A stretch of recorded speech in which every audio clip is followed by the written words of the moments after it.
بڑا ہی مقام اور مرتبہ اس شخصیت کا ہندوستان میں بھی اور ہندوستان کے باہر بھی. اس بڑی اور عظیم شخصیت نے اپنا مقالہ پیش کیا تھا، جس مقالے میں انہوں نے امام ابن تیمیہ رحمہ اللہ اور شیخ احمد سرہندی رحمہ اللہ کے درمیان تقابل پیش کیا تھا. اور تقابل اس طرح سے پیش کیا تھا کہ انہوں نے شیخ سرہندی کو امام ابن تیمیہ رحمہ اللہ کے برابر کا مجدد ثابت کیا تھا، بلکہ اشاروں اور کنایوں میں شیخ سرہندی کو تھوڑا ان سے اور بڑا ثابت کرنا چاہتے تھے. ڈاکٹر صاحب رحمہ اللہ نے ان کی اس گفتگو پر اس پر نقد کیا اور اس چیز کو ثابت کیا کہ دونوں شخصیتیں یقیناً عظیم ہیں. شیخ سرہندی رحمہ اللہ کی شخصیت بھی عظیم ہے، اس میں کوئی شک نہیں ہے. اکبری دربار میں انہوں نے دین الہی کے خلاف جس طرح سے جرأت و ہمت کا مظاہرہ کیا تھا وہ اپنی مثال آپ ہے، لیکن ان دونوں کا موازنہ نہیں کیا جا سکتا ہے. اور موازنہ بھی ایک ایسا انسان کرے جو سلفی منہج سے ہٹا ہوا ہو اور تصوف کی وادیوں میں رہنے والا وہ موازنہ کرے تو اس سے پیغام کچھ اور جاتا ہے. اس طرح سے ڈاکٹر صاحب رحمہ اللہ کے یہاں غیرت تھی، حمیت تھی، اور آپ کے یہاں جو علم تھا اور اپنے بلند ترین اساتذہ جو آپ نے تربیت لی تھی، جس کا نتیجہ تھا کہ آپ کہیں بھی مرعوب نہیں ہوا کرتے تھے اور اپنی بات کو قرآن و سنت کی ترجمانی اور سلفی منہج کی ترجمانی آپ ہر جگہ ببانگ دوحل کیا کرتے تھے. اور اس کے علاوہ دوسری بہت ساری باتیں کہی جا سکتی ہیں، لیکن ہمارے عزیز نے یہ اشارہ دیا ہے کہ بات بہت لمبی نہ ہو تو بہتر ہے. اس وجہ سے میں اور کچھ نہیں کہنا چاہتا ہوں. ڈاکٹر صاحب کے تعلق سے آپ سب جانتے ہیں اور بہت ساری چیزیں آپ جانتے ہیں، ان کی خطابت کو جانتے ہیں. آپ کی جو خوبی تھی آپ کی خطابت کی ڈاکٹر صاحب کی کہ مشکل سے مشکل موضوع ہو اس موضوع پر ایسی گفتگو کرتے تھے کہ عام اور خاص ہر ایک کے سمجھ میں وہ چیز آئے، مشکل سے مشکل موضوع. اور یہ صرف اس لیے ہو پاتا تھا کہ آپ کو قرآن و سنت پر دسترس حاصل تھا، قرآن و سنت کے رمز شناس تھے، زبان و بیان پر عبور تھا، جس کی بنیاد پر آپ مشکل سے مشکل موضوع کو اس طرح سے پیش کرتے تھے کہ ایک انسان بالکل اس کو آسان سمجھے اور ہر ایک شخص اس کو سمجھ جائے. آپ اس کے لیے پاکول کانفرنس میں ڈاکٹر صاحب کے موضوع خطابت کو دیکھ سکتے ہیں. آپ کو جو موضوع دیا گیا تھا وہ قضا و قدر کا موضوع تھا. قضا و قدر کا موضوع ایک مشکل موضوع مانا جاتا ہے اور اس پر گفتگو کرنا ذرا دشوار ہوا کرتا ہے. اس کانفرنس میں ڈاکٹر صاحب کی تقریر تو نہیں ہو پائی تھی، اس کی ایک لمبی داستان ہے، لیکن آپ کی یہ تقریر چھپی کتابچے کی شکل میں تقسیم ہوئی اور اس کا جماعت کے مجلات میں اخبارات میں بہت چرچا ہوا اور لوگوں نے یہاں تک کہا کہ قضا و قدر کے موضوع پر ایسی تقریر ہم نے کبھی نہیں سنی. اس مشکل ترین موضوع کو ڈاکٹر صاحب نے اس طرح سے آسانی کے ساتھ پیش کیا کہ ایک عام آدمی اس کو سمجھ جائے. اس طرح کی خوبیاں آپ کی تھیں اور تفسیر وغیرہ کے تعلق بہت ساری باتیں آئی ہیں. تو بہرحال ہمارے یہ تیمی احباب اور عزیزان نے اس کانفرنس کا انعقاد کر کے ایک بڑا کام کیا ہے، لیکن ان کے اوپر جو احسانات ہیں ڈاکٹر صاحب رحمہ اللہ کے، ان احسانات کی ادائیگی کے سلسلے کی یہ ایک چھوٹی سی کڑی ہے اور سب کے سب اس کے لیے قابل صد مبارکباد ہیں. لیکن معاملہ یہیں پر ختم نہیں ہونا چاہیے، بلکہ ضرورت اس بات کی ہے کہ ڈاکٹر صاحب کا جو مشن تھا اس مشن کو لے کر کے آپ سب آگے بڑھیں. آپ جس مشن کو تا دم حیات اپنے گلے سے لگائے رکھے اور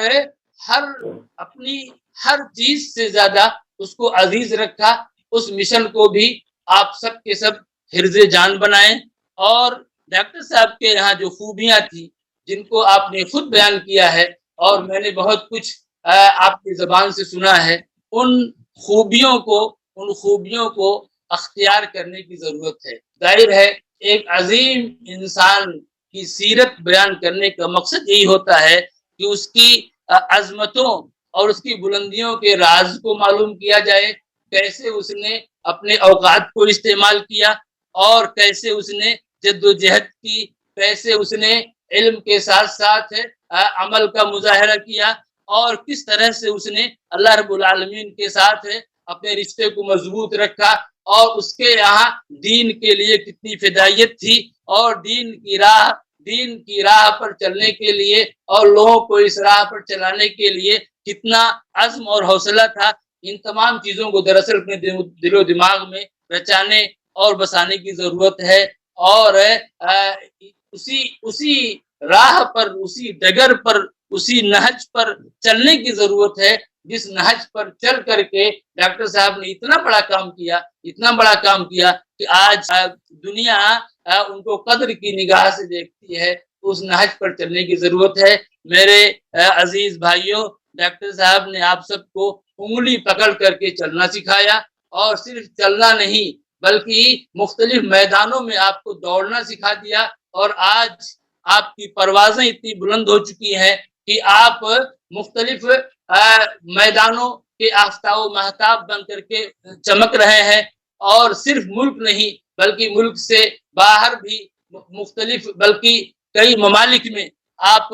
اپنی خدمات کو انجام دے رہے ہیں۔ یہ سب ڈاکٹر صاحب کی محنت اور ان کے رفقائے کار کی محنت کا نتیجہ ہے۔ تو ظاہر سی بات ہے کہ جس شخصیت نے آپ کے لیے اتنی قربانیاں پیش کی، اسی مجلس میں بات آئی بلکہ جو تمہیدی کلمہ تھا ڈاکٹر عبداللہ سلفی حفظہ اللہ کا، اس میں انہوں نے ذکر کیا تھا کہ کوئی مجلس ایسی نہیں ہوتی تھی جس میں والد محترم جامعہ کا ذکر نہ کرتے رہے ہوں، اور کوئی بھی ایسا پروگرام آپ کے سامنے پیش اگر ہوتا تھا جو مفید ہو تو اس کو جامعہ سے جوڑنے کی کوشش کرتے تھے۔ ظاہر سی بات ہے اس شخصیت نے ان ابنائے وطن کے لیے، ابنائے جامعہ کے لیے اپنا سب کچھ قربان کیا اور جامعہ امام ابن تیمیہ سے اتنی محبت کی کہ وہ محبت ساری چیزوں پر غالب آ گئی۔ جامعہ ابن تیمیہ کی خاطر اپنا سب کچھ قربان کر دیا، رشتے ناطے کی پرواہ نہیں کی، کسی اور چیز کی پرواہ نہیں کی۔ تو آج اب ہمارے ان ابنائے جامعہ ابن تیمیہ کی ذمہ داری بنتی ہے کہ آپ کی اس دعوتی، تعلیمی اور تصنیفی، تحقیقی، اصلاحی اس مشن کو آگے بڑھائیں اور جس سے جو کچھ ہو سکے وہ دست تعاون کو دراز کریں اور اس ادارے کو، جامعہ ابن تیمیہ کو اپنا ادارہ سمجھیں۔ ظاہر ہے کہ وہ آپ کا ہے ہی، اسے بھرپور محبت کریں۔ مجھے بھی جامعہ ابن تیمیہ سے بھرپور محبت ہے، گرچہ آج میں وہاں نہیں ہوں، لیکن اللہ کا شکر ہے کہ محبت میں ذرا بھی کمی نہیں آئی ہے۔ ڈاکٹر صاحب سے بھی بے پناہ عقیدت ہے اور ان کے عقیدت مندوں میں میرا بھی ایک نام ہے۔ تو آپ سب ان سے محبت کریں اور ان کے اس مشن کو آگے بڑھائیں اور جس طرح سے انہوں نے اپنی منزل حیات طے کی تھی، آپ بھی اور ہم سب کوشش کریں کہ ہم بھی اپنے آپ کو اسی سانچے میں ڈھالیں جس سانچے میں ڈھال کر کے انہوں نے اتنی بڑی کامیابی حاصل کی۔ اور ظاہر سی بات ہے کہ کوشش کرنا ہمارا کام ہے، اللہ رب العالمین کے ہاتھ میں نتائج ہیں، رزلٹ ہیں۔ میں اپنی بات کو زیادہ طول نہیں دینا چاہتا، اس لیے میں انہی باتوں پر اپنی بات ختم کرتا ہوں اور میں یہ دعا کرتا ہوں کہ اللہ رب العالمین ہمارے ممدوح ڈاکٹر رحمہ اللہ کو کروٹ کروٹ جنت نصیب فرمائے اور ان کی جو بھی خدمات ہیں دعوت ان کو قبولیت سے نوازے اور یہ ابنائے جامعہ ابن تیمیہ اور اسی طریقے سے جامعہ ابن تیمیہ کی فارغات اور ان میں زیر تعلیم طلبہ و طالبات، ان تمام کو ان کے لیے صدقہ جاریہ بنا دے اور جو شجر انہوں نے لگایا ہے، جو شجر پھلدار ہو چکا ہے اور جس کا سایہ انتہائی گھنا ہو چکا ہے، اس شجر کو، اس درخت کو اللہ رب العالمین ہمیشہ سایہ دار رکھے اور اس دانشگاہ کو رب العالمین مزید ترقی عطا فرمائے، اور جو بھی ڈاکٹر صاحب رحمہ اللہ کے خلف الرشید ہیں، جانشین ہیں، رب العالمین ان کو بھی اسی نہج پر، اسی طریقے پر چل کر کے ادارے کی تعمیر و ترقی اور اس کی